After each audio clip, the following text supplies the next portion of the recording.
everyone. Welcome back to the A's Habit. I'm Angie. And I'm Amantha. And this month we read Daughter of Mine by Megan Miranda. Would you like to tell us a little bit about what that's about? Yeah, absolutely. I don't want to spoil anything, so just from the back of the book here. When Hazel Sharp, daughter of Mirror Lake's longtime local detective, unexpectedly inherits her childhood home, she's warily drawn back to the town and people she left behind almost a decade earlier. But Hazel's not the only relic of the past to return. A drought has descended on the region, and as the water level in the lake drops, long-hidden secrets begin to emerge, including evidence that may help finally explain the mystery of her mother's disappearance. Dun, dun, dun. It is a little, it definitely gets your attention. Yeah. I definitely grabbed mine. That's why I kind of threw it in there. I was like, oh, that sounds good. It does. And I was really excited to read a thriller, a suspense thriller, because I hadn't read one in a while. Oh, good. I read them all the time. I love them, though. And this one was a little different, I will say, because sometimes you read them and you're like, oh, it's the same thing over and over again. But this one had a little bit of a kick to it, I'd say. Yeah, and the character development was pretty good, too. I thought so, yeah. There were some interesting characters in it. And a lot of characters. Yes, there were quite a few characters. Quite a few. But what'd you think of it? Would you give it a thumbs up, thumbs down, thumb in the middle? I would give it a thumbs up. Yeah, so do I. I really enjoyed this one. It was fun. Absolutely. I didn't really see the ending coming. I think a little bit. Maybe a little bit. A little bit? A little bit. There was a lot at the ending. There was. It kind of... It was... That's the only thing... That's the only real negative I had about the book was I felt like the ending was too quickly done. And so much was happening. It was hard for me to keep all the characters and what was happening together in my mind. I listened to an interview with the author, and she said that the drought was another character of the book. Oh, absolutely. Did you feel that way? Yes. I love the way each chapter started out, letting you know how many days it had been since the drought had been going on. It was an interesting and new way to line up the timeline of the story. Like it really kind of grabbed me because 60 some days without rain. It just sounds intense. Yes. It sounds like we're in the desert and they're in the mountains and the entire town surrounds the lake. And I loved the analogy she used throughout the book. She used it numerous times about the lake kind of just pulling everything in. Everything leads to the lake in the middle of town. And it just seemed so, I could picture it in my head. Right. And it seemed so ominous. Yes. And the cover. Oh yeah, the covers is honestly kind of creepy. Shows that, and I thought that was really great too. And she did a really good job of writing that and making you have all those heebie-jeebie feels. And yeah. Because I never really bothers me. Because I mean, what am I going to do about it? I'm still going to enjoy the lake. I'm going to go boating and tubing and swimming. But this book kind of made me, I don't know if I want to get in a lake again. Ugh. I already don't like the ocean. I don't know if I want to get in the lake now. Yeah, she did a really good job. Would you read her again? Oh, absolutely. I definitely plan to try out one of her other many books that we have, actually. And we have most of them in both, it looks like we have 3 of them in both large print and regular print, which I think is fantastic that we have. Yeah. And I liked learning, too, that she started off as a young adult writer. So we have some young adult books here also. Oh, yeah. By this author. Which I might read because they actually look pretty good. I know you don't judge a book by its cover, but they look pretty nice. Yeah. They look pretty interesting. They all seem like they're thrillers, though, which makes sense, but I'm into them. I'll probably read them all. So what did you think of the main character? Did you like Hazel? I had my ups and downs with Hazel. I liked her, but at the same time, she was a little abrasive at times, but I definitely, out of all of them, she probably was my favorite. But yeah, she was okay. I like that we got a sense of her dad. Through her, yeah. Yeah, even though he had passed away, she still gave enough information about him that I still felt like I got to know him a little bit. Oh yeah. And one thing they described a lot that her brothers are they're both at some point in their lives called Little Holt after their dad. But from what I could tell, she seemed, even though she's not biologically Perry Holt's daughter, she seemed the most like him, honestly. Oh yeah, that's a good. She really did. I didn't really see a lot of him in her brothers, obviously, as far as we know of him. You know what I mean? Career-wise, they were. Yeah. Career-wise, absolutely. They both went into the force, and they're both kind of sticklers for the rules, and they didn't really bend or break anything. They just, they were honest, good cops. Yeah. And that's great. But personality-wise, I think a lot of Hazel was like her father. Yeah. But I thought this author really did a great job with letting us know who each character was. You really had the sense of each one of them. Oh yeah. And the town itself. You had a sense of what the town was like. You could really picture yourself there. Yeah, she did a really, really good job of that. So it's hard to talk about without spoilers. That's the hardest part about thrillers. Because you don't even want to spoil one tiny little thing because then it just kind of throws the whole thing off. So you want to just dive right in?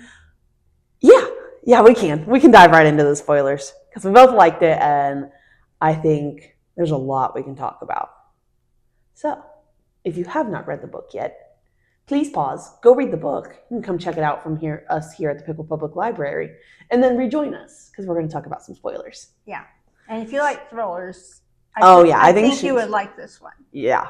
And I never thought it was going to be Caden. No, they played it out to be like it was going to be him. Yeah, but right away I was like, "There's no way." I kind of thought it might be Gage at first. Yeah, but then if you think about it, for them to have been involved in anything involving her mother, it's very likely with the similarities we started seeing and the cars being dumped in the lake that it was the same person that had something to do with their mother, Holt's first wife. And they were only like 5 and 7 when she died. And it was an accident. But that one was kind of an unclear ending there. I felt like there was a little bit of unclear endings at the end. Like, there was so much going on. It was hard to keep track. And yet I don't feel like everything got completely tied up. I don't think they fully explained whether or not Holt was responsible for the accident that claimed his first wife's life. Because, like, we got the answers to Hazel's mom. We got those answers. That was Roy. He killed her, buried her in his backyard, built a gazebo over her. Yeah. Which is insane.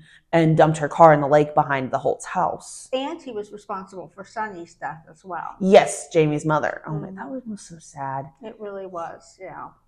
Because, like, she was struggling, clearly, and she was, you find out, trying to be there for Jamie and help Jamie, because when Jamie kind of ran away, she put her up in a motel, and she died.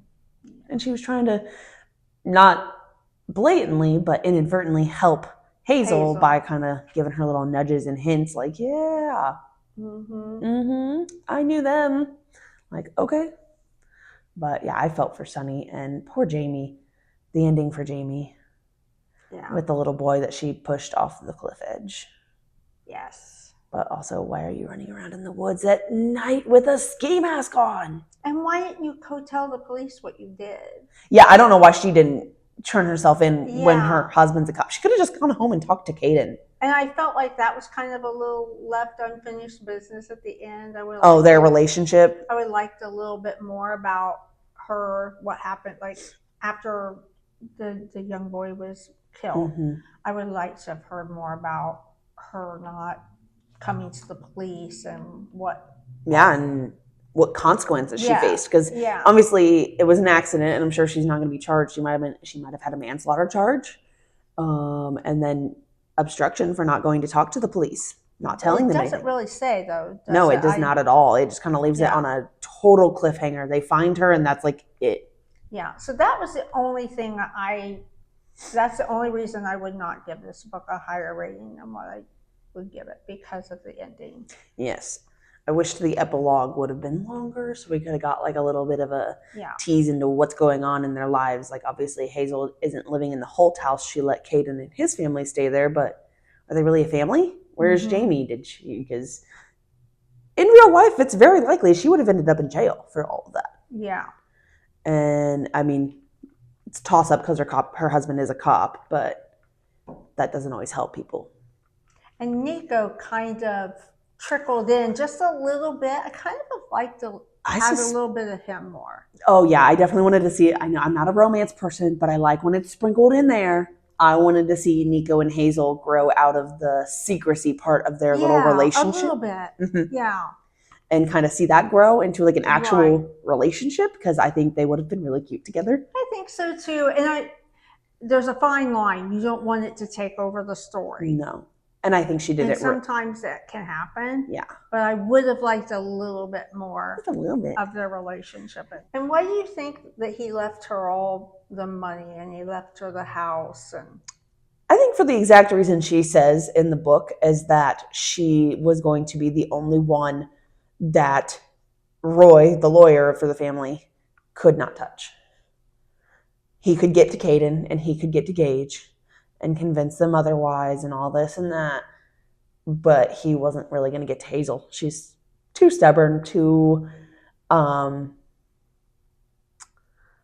looking for a word here and I can't find it, but yeah, I think if he had left it all to Gage and Caden, that Roy would have found a way to weasel his way in there.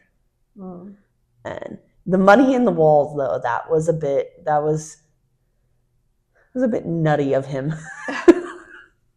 But I mean, it makes sense. If you think somebody has access to your bank accounts, fine, pull it all out and stick it in your walls, I guess.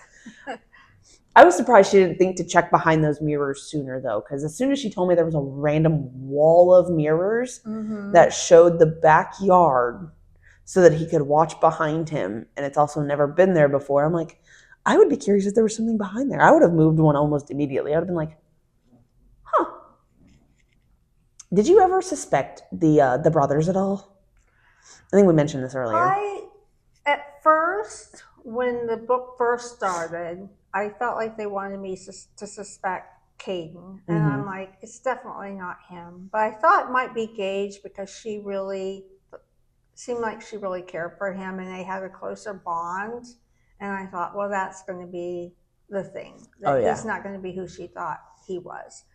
But then I started wondering if it was the uncle. And it's not that I picked up any red herring. I tend to not try to do that when I'm reading. I know people who read a lot of mysteries, they love that. They love to try to figure it all out.